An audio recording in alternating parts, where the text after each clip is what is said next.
O apóstolo Paulo vinha dando orientação aos irmãos de Éfeso sobre como deviam relacionar-se. Quando você aconselha pessoas sobre relacionamento, você tem que aconselhar todas as partes que se relacionam. Assim, o apóstolo Paulo já tinha falado para maridos e esposas, e já tinha falado também para filhos. Faltava agora falar para os pais, afinal de contas, o relacionamento entre pais e filhos se dá em ambas as direções, os filhos se relacionando com os pais e os pais se relacionando com os filhos.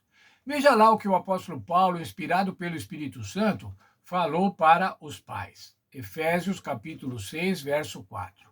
E vós, pais, não provoqueis vossos filhos à ira, mas criai-os na disciplina e na admoestação do Senhor. Lembra-se, irmãos, a gente vê cada vez que o apóstolo Paulo fala sobre relacionamentos, ele fala no Senhor, em Cristo. É dessa maneira que os pais devem se relacionar com os filhos. Veja ainda o texto também do apóstolo Paulo, agora escrevendo aos Colossenses, no capítulo 3, no verso 21. Pais, não irritem os seus filhos para que eles não fiquem desanimados. Veja, no verso aos Efésios, ele diz assim, não provoqueis a ira. No outro verso, ele diz assim, não irritem. Isso quer dizer o seguinte, irmãos. Paulo via e entendia que pais podiam entristecer os filhos. Pais podiam irritar os filhos, irá-los, fazer com que eles se irassem. Isso era uma falha terrível de relacionamento. E agora, então, ele está falando, criem na disciplina e na admoestação do Senhor. O verso de Colossenses que lemos diz assim, não irritem para que eles não fiquem desanimados. Isso quer dizer o quê, irmãos? Que eles perdessem a sua autoestima, que eles ficassem aborrecidos, desanimados realmente, e daí, então, não procurassem melhorar. Quando você irrita seu filho, quando você baixa a autoestima dele, ele não sente o desejo de melhorar. Pelo contrário, ele não sente a possibilidade de melhorar. Veja o que era o pensamento judeu na época de Paulo com relação à educação dos filhos. Um texto da nossa lição. Siraque, um documento judeu disponível na época de Paulo, aconselhava os pais sobre o tratamento para com os filhos. Veja o que dizia. Aquele que ama seu filho irá castigá-lo com frequência. Mime uma criança e ela irá aterrorizá-lo. Brinque com ela e ela o entristecerá. Discipline seu filho e torne o seu jugo pesado para que você não seja ofendido pela falta de vergonha dele. Veja, irmãos, isso era um texto que justificava um autoritarismo exacerbado dos pais. Os pais devem ter domínio sobre os filhos, os pais devem educar os filhos, mas isso não pode ser uma coisa autoritária. Autoritarismo paterno é diferente, muito diferente, que disciplina ou educação.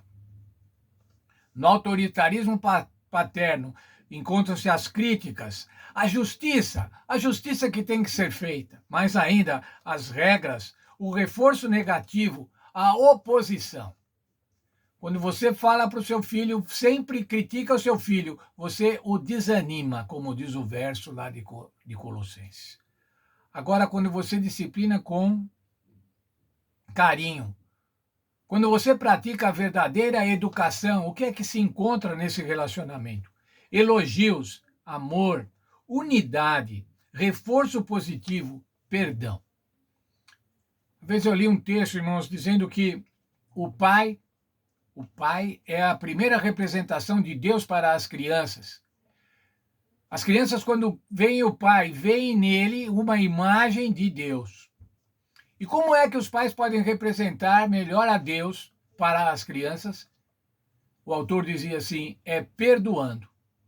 Não é praticando a justiça, não é batendo, não é disciplinando com rigor, mas é perdoando as crianças, mostrando a elas o amor de Deus. É assim que os pais devem mostrar Deus para com as crianças. Vou ler ainda um texto da nossa lição que fala sobre a maneira como os pais educavam os filhos como era a maneira que a sociedade julgava educar os filhos à época de Paulo. Naquela época, os pais tinham total poder legal sobre os filhos, que eram considerados sua propriedade. Os pais tinham o direito de infligir punição violenta, até mesmo a morte aos filhos. Em alguns aspectos, o poder do pai sobre os filhos excedia a autoridade de um senhor sobre seus escravos. Paulo não aprovava isso. Ele esclareceu e remodelou os relacionamentos no contexto de uma lealdade suprema a Cristo. Paulo convidou os pais a repensar o uso do poder, uma vez que os filhos que eram provocados à ira não estariam em boa posição para aceitar a disciplina e a admoestação do Senhor.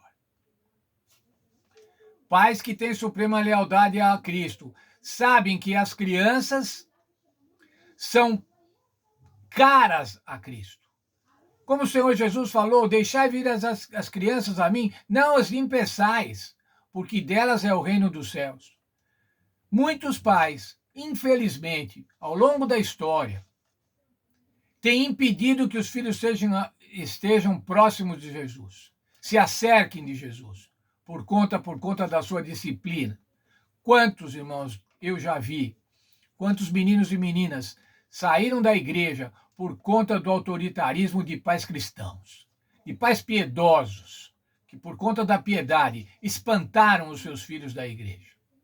É claro, irmãos, que as crianças, os jovens, são tentados por Satanás, mas se ele não tem em casa um apoio integral, um apoio concreto dos pais, eles saem muito mais facilmente da igreja, porque desanimam, eles ficam irritados. Quantos pais cristãos, em vez de educar os seus filhos no Senhor, como diz na admoestação do Senhor, irritam os seus filhos no Senhor. Irritam os seus filhos com regras, irritam os seus filhos com muitos mandamentos, com muitas coisas que devem ser feitas, e dessa maneira os espantam da igreja, os espantos. A disciplina e a demonstração do Senhor se manifesta no amor. Veja o texto de Romanos 5:8. Mas Deus nos mostra o quanto nos ama. Cristo morreu por nós quando nós ainda vivíamos em pecado. Como é que Deus vai buscar o relacionamento com seus filhos? Espera seus filhos ficarem bonzinhos? Cumprir tudo aquilo que é necessário? Não, ele vai buscar, como diz o texto aqui de Romanos, do próprio apóstolo Paulo, foi buscar enquanto ainda éramos pecadores, enquanto ainda vivíamos no pecado. E agora, pais, não provoqueis a ira dos vossos filhos, mas vão buscá-los, mesmo quando eles ainda estão indisciplinados. Vão amá-los enquanto eles ainda são indisciplinados. Aproximem-se dos seus filhos, não os afastem. Como eu já disse, o pai é a primeira representação de Deus para com os filhos. Como é que você tem representado a Deus para os seus filhos? Seus filhos têm visto em você uma representação de Deus? Ou têm visto em você uma representação do acusador, aquele que fica somente apontando as falhas? Veja um texto da nossa lição. Nenhuma permissão é dada na palavra de Deus para que a severidade ou opressão paternas, nem para a desobediência dos filhos. A Bíblia não autoriza a desobediência dos filhos, irmãos. Veja, estudamos ontem. Obedecei aos vossos pais. Honra o teu pai e a tua mãe. Mas ela também não deixa que os pais tenham um domínio exacerbado, um domínio severo sobre os filhos. A lei de Deus na vida e no lar, na vida do lar e no governo das nações, flui de um coração de infinito amor. Eu não sei, irmão, se eu preciso falar isso, mas eu vou falar. O que tem que ter na casa, na tua casa, na minha casa, é infinito amor. Infinito amor, assim como o amor de Deus por cada um de nós. Deus demonstrou infinito amor através da morte do Senhor Jesus Cristo, e nós agora não vamos demonstrar infinito amor para os nossos filhos, para as nossas crianças, para a nossa esposa, para o marido. Que Deus esteja conosco, mas nós possamos entender a melhor maneira de educar as nossas crianças, educá-las na disciplina e na admoestação do Senhor. Não é da admoestação de um pai irado que se viu desobedecido por alguma circunstância, mas um pai amoroso que é capaz de perdoar e que ama incondicionalmente aos seus filhos. Deus abençoe aos nossos lares.